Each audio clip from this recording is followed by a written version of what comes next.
Alright everyone, not to be that guy, but before we begin this video, please be sure to like and subscribe. I know it sounds crazy, but if possible, I want to try to hit 5,000 subscribers before this year is over. I know you guys can make it happen. Thank you, and enjoy this video. Dragon Ball Daima is peak, and I absolutely loved what I saw. Let's talk about it. After learning about the events of the Majin Buu saga, and hearing about how the Z Fighters defeated Bobby D, Majin Buu, and Dagura, two individuals from the Demon Realm conjure up a plan to guarantee that the Demon Realm will be safe in case the Z Fighters ever intend to invade. These two individuals being Goma, the new self-proclaimed Demon King after Dagura's passing during the Buu saga, and Degesu, the brother of the East Supreme Kai who works as an underling for Goma. Goma believes that the best way to keep the Z Fighters at bay is to turn them into children using the Dragon Balls on Earth that they learned about during the events of the Buu saga. However, since they don't have a Dragon Ball radar, they instead use the next best logical thing. They go find a random Namekian named Neva who apparently originally designed the Dragon Balls and has a very strong affinity towards them. What'd I say? Isn't that a pretty logical thing to do? Don't got a Dragon Ball radar, so just go find a random Namekian. We all do that. When on Earth, Neva immediately, when I say immediately, I mean all the group did was have a small conversation with Dende, and after he declined to give up the Dragon Balls, Neva immediately just locates all 7 Dragon Balls. He even somehow maneuvers them all back to Kami's watchtower, and even cleanses them from their stone period, which is something that I don't think we have ever seen before in Dragon Ball, and then proceeds to just use them. This guy literally just completed the original Dragon Ball in less than 15 minutes. This is crazy. After Shenron is summoned, Goma states his wish.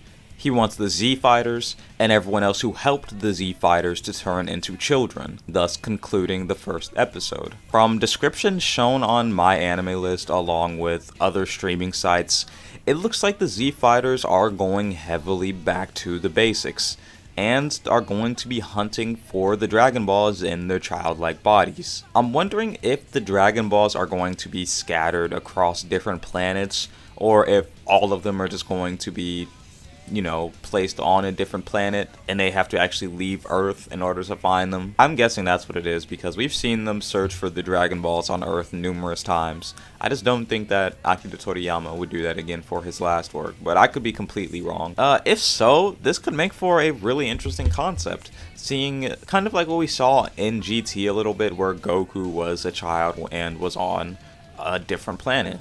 This is the first Dragon Ball series I've interacted with in a really long time. I personally didn't like superheroes, so I decided not to watch it. I honestly think that the last Dragon Ball series I watched was actually Super, and that was years ago at this point. So as an on and off Dragon Ball fan, I think that this is a really good series for people trying to get back into Dragon Ball. The intro of Daima especially really surprised me.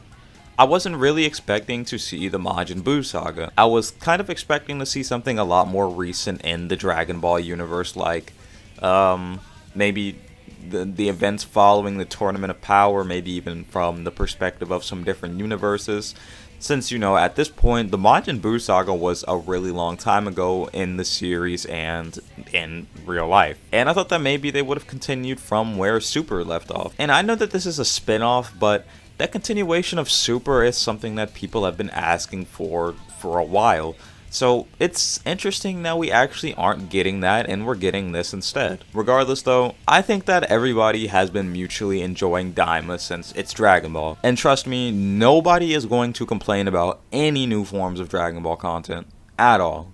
I really do like that they're going back to the childlike Goku that we see in GT and the original Dragon Ball. It's difficult to explain, but child Goku really has this energy that makes him so entertaining to watch. I don't really know what the term for this would be called. All in all, maybe it's honestly just nostalgia, but seeing child Goku at any time is always so enjoyable. I love watching him absolutely destroy his opponents regardless of his size. Overall, Daima is amazing. This is Akira Toriyama's last work, and in his own words, he's put a lot of effort into this, more effort than he usually puts into works, and I am severely looking forward to it. Rest in peace, Akira Toriyama, and thank you for all your hard work. And that concludes this video. everyone, be sure to go watch Daima.